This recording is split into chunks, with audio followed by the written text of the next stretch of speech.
थी।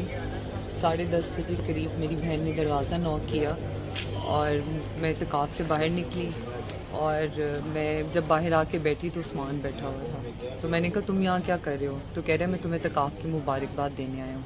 मैंने कहा मैं चेंज करके मैं तो जा रही हूँ अपनी दोस्त की तरफ, उसने इसकी मुझे दावत दी हुई है इत्काफ़ की।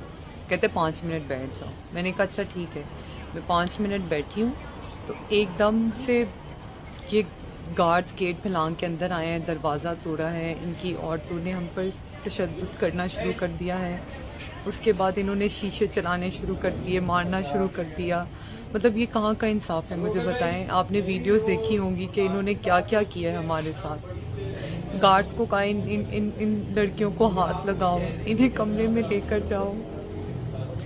वो उस्मान का आपके साथ क्या राब्ता था, कितने अरसे से राब्ता था, और वो कौन है? क्या मलिक रियाज इनके क्या लगते हैं? उस्मान की मैं बात नहीं करना चाहती। तो उस्मान मलिक रिश्तेदार है मलिक रियाज का? जो उनकी साली का बेटा है। उनकी साली का बेटा है। तो क्या वजह बनी, उन्होंने आप पर तशद्दुद किया, तोड़फोड़ किया के?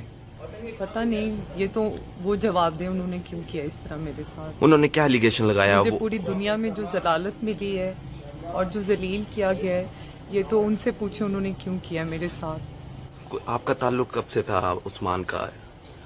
मेरी दोस्ती थी 2 साल से।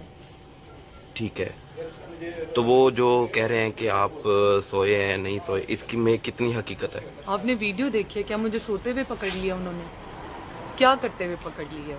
जो उन्होंने इस तरह मुझे बार बार मेरे मुंह के पास आके कह रही है तुम सोई हो, तुम सोई हो, तुम सोई हो। अब आप किस इंसाफ का मुतालबा करती हैं? मैं यहाँ की पुलिस, यहाँ की गवर्नमेंट, यहाँ की आर्मी से अपील करती हूँ कि मुझे इंसाफ चाहिए। जो मुझे बदनामी मिली है इस पूरी दुनिया में, उसके लिए मुझे इंसाफ चाहिए। FIR नहीं हुई अभी तक? हम पुलिस स्टेशन के बाहर खड़े हुए हैं, पिछले 3 घंटे हो गए हैं, कोई भी हमारी FIR नहीं लिख रहा। Thank you.